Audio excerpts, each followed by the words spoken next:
got a number of friends who have detailed a number of the more absurd examples of the carve-outs that they've used to barter and thereby procure the advance votes of a number of my colleagues, some of which are absurd. A few of them were identified by my friend Scott Parkinson. Curiously, there were a few members whose names appeared quite repeatedly and prominently in these.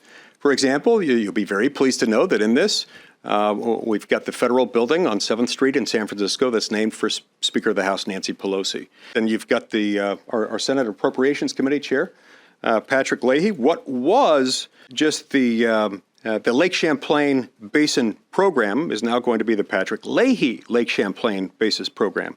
And we're also stuffing an additional $35 million a year, each year, every year between now and 2027.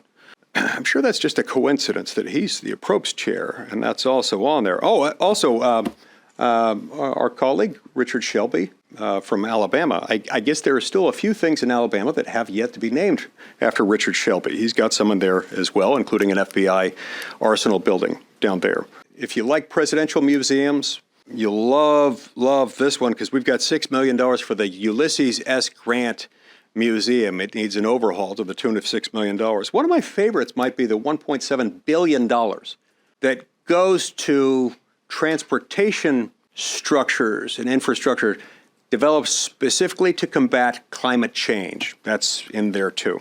Some Republicans are trying to call it a big win. I'm sorry, I have a hard time calling that a big win.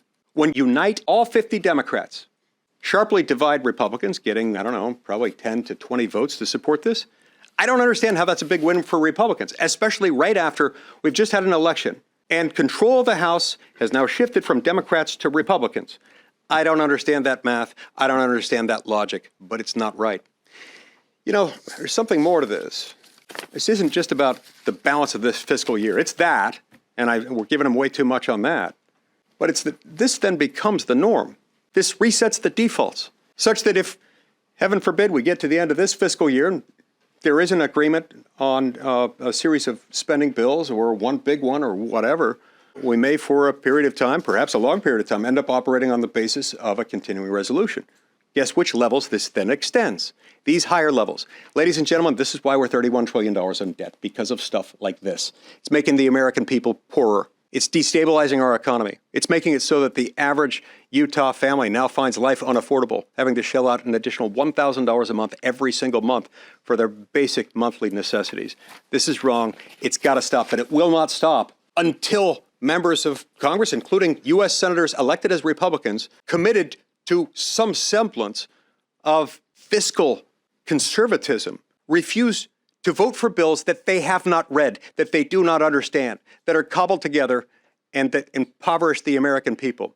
They do a lot of good, but most of that good is for special interests and for the popularity of the politicians who vote for these things, who will get a big bump for the moment when they get praised by the public and by the media and by the special interests for passing this thing. It needs to stop.